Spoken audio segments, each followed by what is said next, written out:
Right, so here's what you do to get a completely anonymous YouTube account. And it's only at the moment in June 2021. Right, so start by getting yourself a Proton Mail account. And they're really good.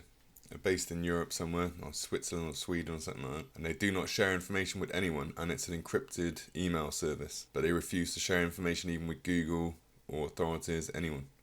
But like I said, soon probably Google will have bought their company, and now they've got it all, and they'll share with anyone, Google.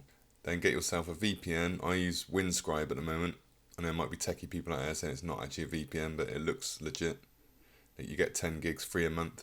I'm not advertising, it's just what I found. I don't know if it's available on a Mac, but they seem right. And one rule is make sure you connect to your VPN through a server that's in the same country that you live in.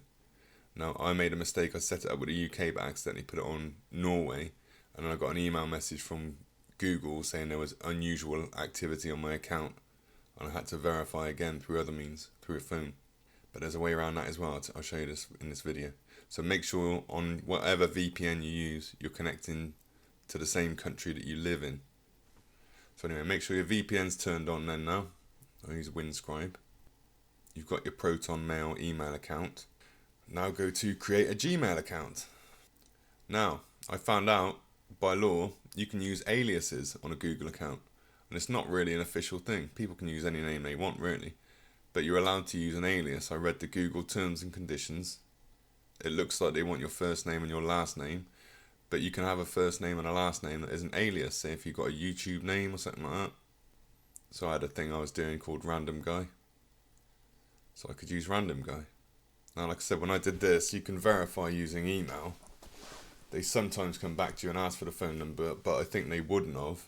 And see VPN's on as well. You're using the email that you've got from Proton Mail and they don't share information. And you could be really technical with it and go to some sort of internet cafe wearing your COVID mask. But this would work. Mine would have worked, but like I said, I accidentally connected back to the same YouTube account using a Norwegian server, and then instantly I got a message from Google saying there's been unusual activity on your account, please verify. You can get online phone numbers, but they've all been used by people already. You can use a phone number 4 different times to verify accounts on YouTube, 2 via text and 2 via phone. But if you needed to, you could actually get one of these chuck-away phones, and you could go and buy it for cash if you wanted to get really technical with your COVID mask on.